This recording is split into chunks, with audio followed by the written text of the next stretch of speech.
Päivää läskit, ja tervetuloa Kamelottiin. Olen velhonne Merlin Munamaha.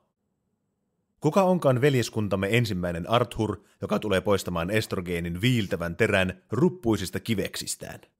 Kivi kivempi kives. Neliskanttisen pöydän pyöreät ritarit. Viikkokokous alkaa.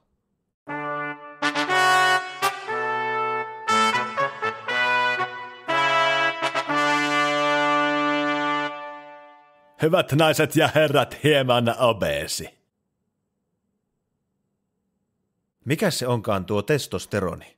Onko se kikkelin paisuvaiskudoksen paisuttaja, teräsmiesmäisen vartalon veenmuotoisuuteen vaikuttaja, ämpärin pohjalla olevien gammamiesten satuttaja, tiiliskivimäisen leuan rakennuttaja, kaiken maailman akkojen taltuttaja ja kaikkien sotien aiheuttaja? Riippuen testosteronin konsentraation määrästä kehossa se määrittelee, että onko miehillä vitu iso leuka, kookkaat pallit, ärtyisä, uhoava ja aggressiivinen käytös ja muuten vaan lihaksikkaan maskuliininen meininki. Naisilla sama juttu. No he. Menemättä tällä kertaa ihan hirveän syvään päätyyn siinä, että mitä se testosteroni biologisesti onkaan, puhutaan vähän tänään kuitenkin siitä, mitä se on ja mihin se vaikuttaa, ja millä sen määrää voisi tarpeen tullen kehossaan lisätä. Hieman obeesin jaksossa 13 oodi kehopositiivisuudelle mainitsin alkuun, että kävin tekemässä laajat verikokkeet ja yhtenä valitettavana tosiasiana tulos testosteronin osalta oli turhan alhainen, juuri viitearvojen sisäpuolella. Sitä kautta sain motivaatiota perehtyä asiaan hieman enemmän ja tehdä tämän jakson. Miehet, eli te ihmisotukset, joilla on jalkojen välissä ylimääräinen uloke, muna. Jos ette ole koskaan käynyt ottamassa laajoja verikokkeita, niin käykääpä ottamassa. En tiedä, onko noita eri toimijoita Suomessa useampiakin, mutta semmonen on ainakin ollut toimiva kuin Puhti. Googlettakaa Puhti tai kirjoittakaa sinne osoitekenttään, että puhti.fi. Niillä näkyy olevan toimipiste jopa Sodankylässä asti, eli aitojen lappalaistenkaan ei tarvi ajaa mönkiellä metässä kuin 200 kilometriä yhteen suuntaan, niin pääsee ottaa verikokkeet. Tuolta Puhdin sivuilta löytyy erilaisia paketteja tai yksittäisiä testejä, joita voi sieltä tilaukselleen napsia. Tuommoinen laaja Puhti-laboratoriopaketti miehelle näkyy maksavan noin 160 €, eli se tuntuu äkkiseltään vähän tyyriltä, mutta älä sinä uppiniskanen paskaperse aseta omalle terveydellesi niin alhaista hintaa, että et koskaan käy ottamassa laajempia verikokkeita.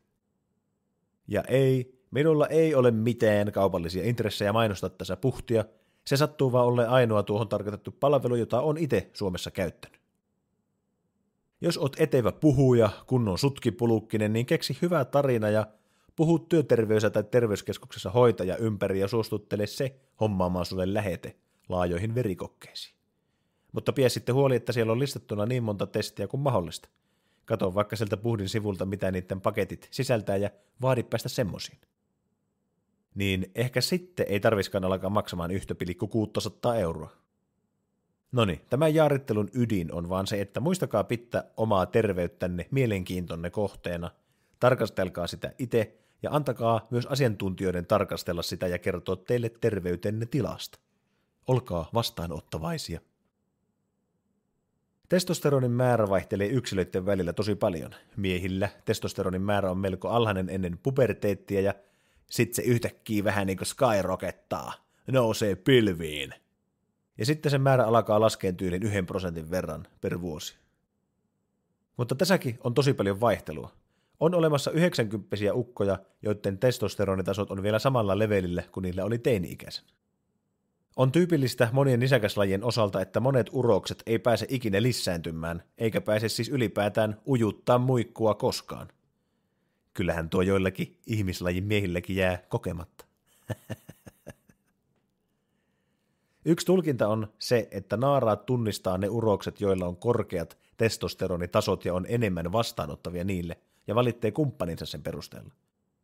Mutta itse asiassa ne urokset, joilla on korkea testosteroni, etsii esimerkiksi pitkäjänteisemmin ruokaa ja ne tappelee naaraista kovemmin. Testosteroni lieventää ahdistusta ja edistää halua etsiä ja kokea uutta, ja se edistää kilpailua. Kun se ahdistuneisuuden tuntemisen raja nousee paljon korkeammalle, se mahdollistaa sen, että uros pystyy painamaan hommia paljon enemmän asioiden eteen, ja se on valmis kokemaan enemmän kärsimystä pyrkimyksissään. Kilpaileva ympäristö jo itsessään nostattaa testosteronitasoja ja se käy järkeen, jos miettii, että aikojen alusta alkaen eläinten on pitänyt tapella resursseista ja lisääntymismahdollisuuksista. Tuohon kilpailuun liittyen ja yksinkertaistaen sen uroksen testosteronitasot nousee ainakin hetkellisesti, joka voittaa, ja sen laskee, joka häviää. Testosteroni saa tunnetusti miehen etsimään niitä lisääntymismahdollisuuksia, mutta myös estrogeeni vaikuttaa miehen libidoon. Vaikka miehellä olisi tosi korkea testotaso, mutta todella alhainen estrogeenitaso, miehen libido romahtaisi siitä täysin. Tämä sama pätee sekä miehiin että naisiin. Testosteronin ja estrogeenin määrät ja niiden suhde toisiinsa on erilainen miehillä ja naisilla, mutta niiden vaikutukset paritteluun ja libidoon liittyen on samat.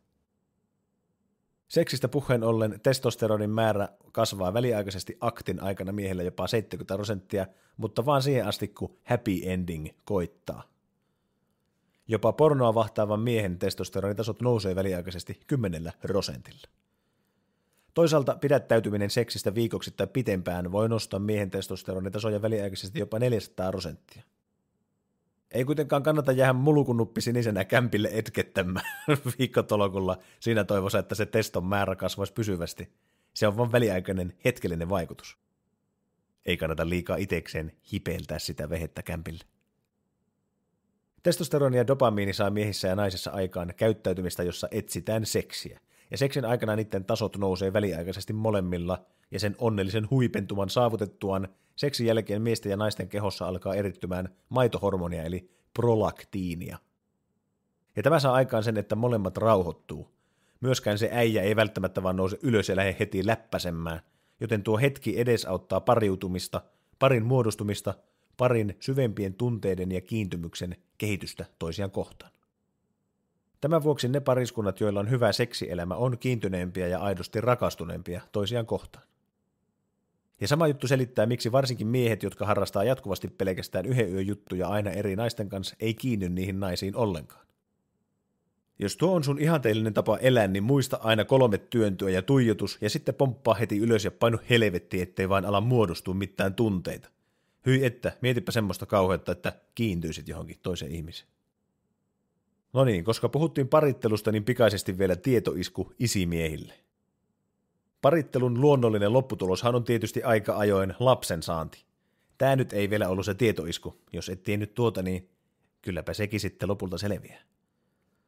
On erilaisia toimintatapoja ja elämäntilanteita, jossa miehen testosteronimäärät nousee tai laskee. Kun nainen on raskaana, hänen kumppaninsa testosteronimäärät voi laskea jopa 50%. Samalla myös miehen kortisoli eli stressihormonitaso putoaa lähes 1/3 ja estrogeenimäärä jopa tuplaantuu. Niin sanotun odottavan isän paino voi alkaa nousta, eli hän saattaa kasvattaa isimahan. Tämä ei johdu pelkästään siitä, että kun vaimo rupesi syömään raskaana enemmän, niin minäkinpä sitten syön. Odottavan pariskunnan molempien osapuolten maitohormonitasot nousee raskauden aikana, ja tämä saa aikaan sen testosteronin ja kortisolin laskun ja estrogeenin nousun. Se kauanko tuo vaikutus jatkuu riippuu siitä, kuinka kauan vanhemmat on läheisessä kontaktissa vauvansa ja vauvansa hajun kanssa. Tästä ei kannata lukia vinkkinä sitä, että jätänpä lapseni kehtoon ja häivyn. Raskausajan muutokset hormoneissa valmistaa siis äidin ja isän siihen, että he ovat kärsivällisempiä ja rauhallisempia ja huolehtivampia ja parempia vanhempia ylipäätään. Ja isimaha, ja ehkä myös se vaimon maha, mutta ei kannata siitä puhua enempää, kasvaa mahdollisesti siksi, että edessä on unettomat yöt ja muutenkin huomio ja tekeminen tulee keskittymään siihen uuteen tulokkaaseen niin kovasti, että pitää olla varmuus siitä, että sulla on vanhempana enemmän energiaa varastossa. No joo, mutta unohdetaanpa nämä lisääntymispuheet jo tässä vaiheessa. Ei tämä ole mikään satanan tuttipullo kerho. Ei helvetti. Kuten tässä vaiheessa jo kaikki tiedämme, hyvä unenlaatu on avain kaikkeen positiiviseen. Unen aikana kolesteroli muuntuu testosteroniksi, estrogeeniksi ja kortisoliksi. Jos sun stressitasot on liian korkeat, niin isompi määrä kolesterolia voi muuntua kortisoliksi entä testosteroniksi tai estrogeeniksi. Tiesitkö, että se miten sä hengität vaikuttaa sun testosteronitasoihin? Ei niin, että höngippä nyt täysiä ilmaan keuhkoon niin, että hyperventiloit ja kikkeli alkaa kasvamaan, vaan puhutaan siitä, että hengitätkö nää suun vai nenän kautta. Ootko kuullut semmoista termiä englanniksi kuin mouth breather, suuhengittäjä? Sitä käytetään englanniksi myös haukkumasanana.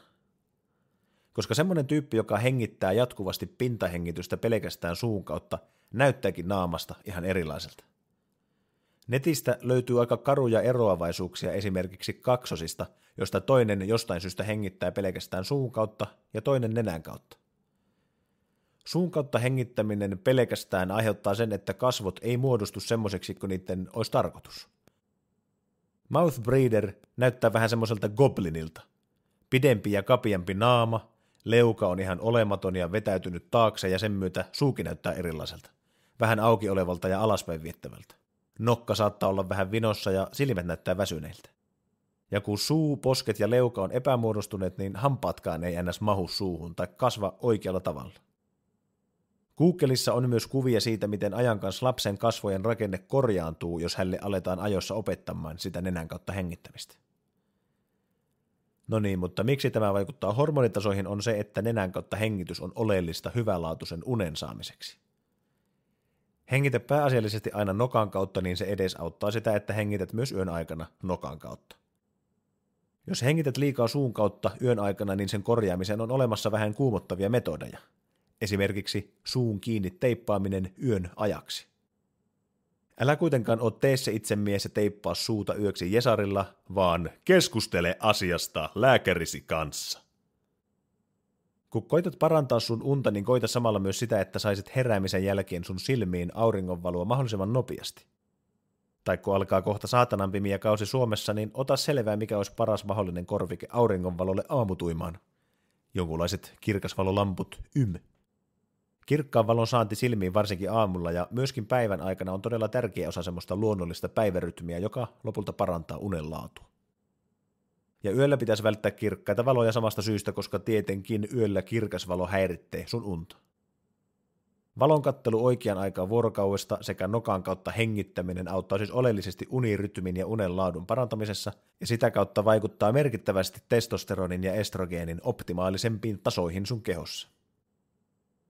Kaikkein yleisin neuvo siihen, miten testosteronin määrää saa lisättyä, on varmaan painojen nostelu. Kun laittaa rauttaa tankon, niin pysyy vaimokin tyytyväisen. Pitää liikutella isoja painoja, tehdä vaikka maastavetua tai kyykkyä. Ja ei tarvi mavettaa 300 kilolla, mutta painojen pitää olla sen verran painavia, että niillä jaksaa tehdä tyyliin 1-8 toistoa. Jos tekee kestävyysharjoittelua samalla, niin tutkimukset osoittaa, että kannattaa ensin tehdä se voimaharjoittelu ja perään kardiotyyppinen harjoittelu. Jos tekee kardion ensin ja siihen heti perään voimaharjoittelua, niin testosteronin määrä on ilmeisesti vähäisempää sen voimaharjoittelun aikana. Jos noita tekee kokonaan eri päivinä eikä saman päivän aikana heti peräkkäin, niin sillä järjestyksellä päin sitten on mitään vaikutusta. Ja hei, jos oot lihava päärynäperse etkä nouse koskaan pois sohovalta, niin eipä sulla kannata pähkäillä sitä, että voi ei, teinkö nyt kardioni virheellisesti ensin. Vaikka tekisikin, niin ei sun nykyiset testotasot siitä romaha. Että mehän vaan tekee mitä tahansa liikuntaa vaikka vielä tänään. Kaikki on aina eteenpäin. D-vitamiinin, magnesiumin ja sinkin puute vaikuttaa negatiivisesti sukupuolihormoneihin, eli käyppä hommaamassa ne laajat verikokkeet, äläkä perkele kitsastele sillä. Ja on toki olemassa supplementteja, ravintolisia tai sen tyyppisiä, jotka voi mahdollisesti auttaa testosteronimäärän lisäämisessä. Aina iskee pieni skeptisyys niitä kohtaan, mutta olen miettinyt, että pitäisikö testata joskus semmoista kuin Tongat Ali, T-O-N-G-K-A-T, väli Ali.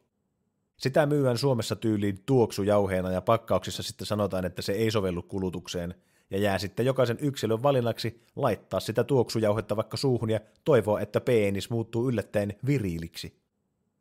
Tongat Ali on semmoinen, mitä podcastimaailmassa mainostetaan sen näköisten ukkojen toimesta, joiden leuka on leviemmällä kuin niiden poskipäät. Ehkä ne on syönyt jo vähän liikaa alia. Mutta itse kun on tämmöinen estrogeeni-eero, niin voisi testata sitä ihan vain sillä periaatteella, että no ei sitä ainakaan varmaan haittaa ole. Dr. Erik Berg on YouTube-ukko, jolla on helvetisti seuraajia ja se puhuu paljon ruokavalion vaikutuksista ylipäätään ja on myöskin paastoamisen ja vähähiilihydraattisen ruokavalion puolesta puhuja. Listaan tähän esimerkkinä yhdestä Bergin videosta, mitkä hänen mielestä on asioita, jotka nostaa testosteronitasoja ja mitkä laskee niitä. Niin saa vähän ajatusta myös ruokavalion vaikutuksista. Ensin ne, jotka nostaa testosteronitasoja. pihvi ja kananmunat päivälliseksi, mitä rasvasempi pihvi, sen parempi. Liikunta. Sinkki, sinkin saantia varten syö punaista lihaa, sisäelimiä ja oistereita. Parsa, sisältää muun muassa vitamiini E:tä. Dopamiini, testosteroni nostaa dopamiinia ja dopamiini voi nostaa testosteronia. Dopamiinin saanniksi ruokavaliosta syö lounaan aikana vähän tummaa suklaata. Tryffelit sisältää luonnostaan testosteronia. Ja sahrami on mauste, jota käytetään afrodiisiakkina eli lemmenrohtona. Mitähän tuo tohtori olisi liene mieltä poronsarvijauheesta? Sitten Dr. Bergin asioita, jotka laskee testosteronia. Sokeri ja hienojakoiset hiilarit laskee testosteronia kaikista eniten, koska ne kehittää sulle insuliiniresistanssia, eli sun pitää aloittaa Bergin mukaan vähähiilarinen ketogeeninen dieetti, jos meinaat yrittää alkaa nostaa testotasoja. Statiinit eli kolesterolilääkkeet, koska ne alentaa kolesterolia ylipäätään ja kolesteroli on se aine, josta testosteronia muodostuu. Alkoholi, varsinkin kalja. Stressi eli kortisoli. Huono uni.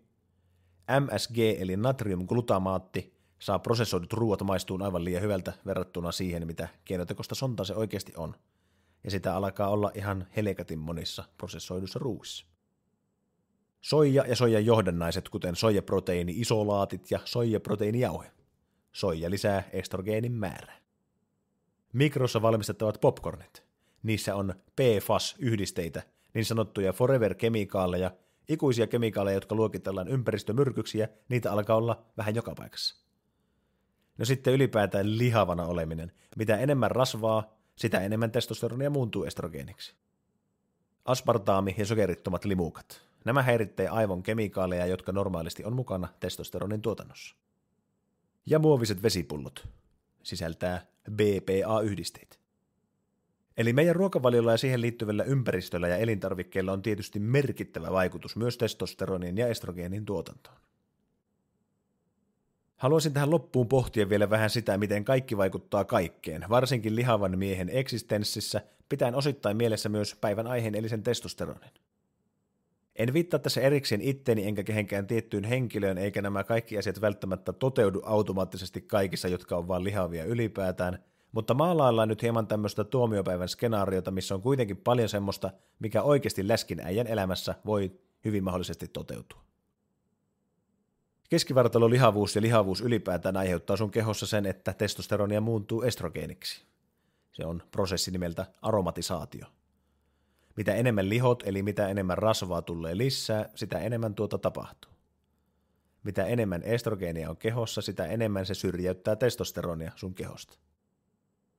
Jos sä syöt modernia laboratoriossa tuotettua obesinogeenistä elintarvikepaskaa, sä lihot etkä saa tarpeeksi ravinteita.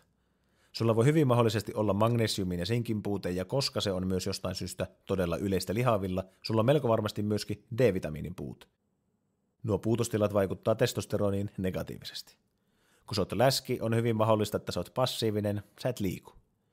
Liikkumattomuus ja varsinkin voimaharjoittelun puute on merkki siitä, että sun keho ei tuota ylimääräistä testosteronia. Jos sulla on suomalainen suhtautuminen alkoholin käyttöön, niin sä juot liikaa alkoholia ja suosit todennäköisesti olutta. Olut on kaikkein estrogeenisin alkoholijuoma, ja kun sitä juo litrakaupalla, estrogeenin määrä kehossa kasvaa väistämättä ja edelleenkin estrogeeni syrjäyttää testosteronia, eli samalla testotasot laskee. Näin käy myös silloin, kun lipittää kroonisesti mitä tahansa muuta alkoholia. Olut on vain vielä pahempi aine tässä tapauksessa ja on myös merkittävä tekijä muun muassa miestissien kasvamisessa. Jos sä syöt pelkkää soijanakkia ja muuta mikroruokaa, 1,5 euron vegaanilasagnea ja vihis, ähis, puhis epäpihvejä, juot zerokokista ja syöt karkkia ja käytät vielä säännöllisesti alkoholia, sä pumppaat elimistössä täyteen kaikkia, mikä häiritsee ja vähentää testosteronin tuotantoa. Jos sulla on tuommoinen ruokavalio ja sä et liiku, voidaan aika suurella todennäköisyydellä sanoa, että myös sun unenlaatu on huono. Kun sun unenlaatu on kroonisesti alhasta, arvaappa mikä muu on alhasta. No, sun testosteronitasot. Koska uni vaikuttaa kaikkeen, niin sä oot stressaantuneempi, sä oot aivosumunen, kärttynen, nälkäinen, sä ahmit turhaa paskaruokaa lisää ja lihot, ja sulla tekee mieli käyttää lisää alkoholia ja ruokaa mielentilan parantamisessa. Kun sulla on alhainen testosteronitaso, niin sä et siedä läheskään niin hyvin stressiä kuin voisit. Kun sä nukut huonosti, sä oot enemmän stressaantunut. Kun sä juot liikaa, niin ne kortisolikasot kasvaa entisestään, Ja kun sä et urheile, etkä varsinkaan heiluttele raskaita painoja, se kortisoli ei poistu sun päästä ja jää sinne asumaan. Kun sulla on alhainen testosteronitaso, niin sun lihakset on todennäköisesti aika huonossa jamassa. Ja kun sä nyt yrität alkaa nostailemaan painoja, niin eipä ne lihakset alakkaan kasvamaan heti niin kuin toivois ja se alkaa lannistamaan. Kun sulla on alhainen testosteronitaso, etkä sä liiku ja sä lihot ja passivoidut, susta tulee estrogeenisen akkamainen. Pahantuunainen kiukuttelija. Mitä naiset etsii miehissä? Ei ainakaan akkamaisuutta. Kun sulla on alhainen testosteronitaso ja sä oot passiivinen ja lihaava, sulla on todennäköisesti huono itsetunto. Sä vältät kilpailua. Sä et ota edes osaa kilpailuun muiden miesten välillä ja otaksut häviäjän roolin. Sun itseisarvona on olla miesten elämän pelin hävinnyt gammamies. Ja kun sä kroonisesti aina häviät etkä kilpaile, niin mitä se tekee? Laskee sun testosteronin määrää ja huonontaa sun itsetuntoa entisestään. Häviämisen pysyvää tunnettahan voi varmaankin lääkitä ryyppäämällä ja ehkä syömällä. Samalla kun sä saat dopamiinin rippeitä alkoholista ja paskaruuasta, modernin elämän osana on myös teknologia, joka on koukuttanut sut siihen määrällisesti aika olemattomaan, mutta silti jatkuvaan ja loputtomaan dopamiinin virtaan. Teknologia on kaapannut ja rikkonut sun keskittymisen ja musertanut sun kyvyn saada kunnollisia annoksia dopamiinia vaikeita ja haastavia asioita tekemällä oikeassa elämässä. Oikean elämän on korvannut 2D-maailma, johon kuuluu pelit, some ja porno, ja näet osaa enää luopua siitä keinotekoisesta maailmasta. Vaikka mä en ole semmonen, että miesten pitäisi olla kunnon äijiä ja tihkua öljyä ja testosteronia ja joka paikassa pitäisi olla lihaksia ja luoteja ja paljaita läpsyteltäviä perseitä, niin on sanomattakin selvää, että maskuliinisuus on tällä hetkellä ihan helvetin kovalla koetuksella niin biologisesti kuin kulttuurillisestikin. Tuossa mun aiemmassa pitkähkössä skenaariossa kaikki tekijät pahentaa toisiaan ja syventää tuota ongelmaa loputtomiin ja saa aikaan ultimaattisen vätyksen. Se vaikuttaa todella pahaenteiseltä ja kurjalta, mutta myös tässä pilvessä piilee hopeareunuksensa. Jos alkaa parantamaan kaikkia noita osatekijöitä omassa elämässä, ne alkaa vuorostaan syklisesti boostaamaan koko ajan kaikkia niitä muita asioita. Ja kun sais ylläpidettyä terveellistä elämää ja niitä hyviä tapoja, lopputuloksesta sais aina vaan paremman. Totta kai siinä lopputuloksen multihuipentumassa tulee joku katto vastaan, mutta jos saa semmoisen oikeasti terveellisen ja hyvän elämän käyntiin, kun on ensin puoli elämää elänyt päin helvettiä, niin se olo voi muuttua pikkuhiljaa vaan paremmaksi ja paremmaksi tyylin monen vuoden ajan. Mä sanoisin, että parannus kaikkeen nykyihmisen kurjuuteen on luonnollisemman elämän eläminen. Meidän pitää pysyä liikkeessä, meidän pitää olla ulkona luonnonvalossa, meidän pitää tehdä kaikkemme, että me nukuttais hyvin.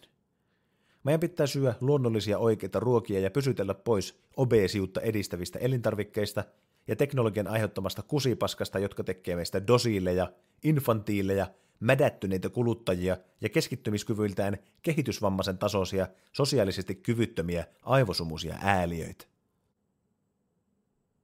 Kiitos kun jaksoit kuunnella. Meikäläistä löytää muun muassa Instagramissa nimellä hieman obeesi. Laita viestiä, jos heräisi jotain ajatuksia. Pippeli hyppeli pitkin siltaa ja toivottiin Ei. En mä pysty tämmöiseen. Aamen.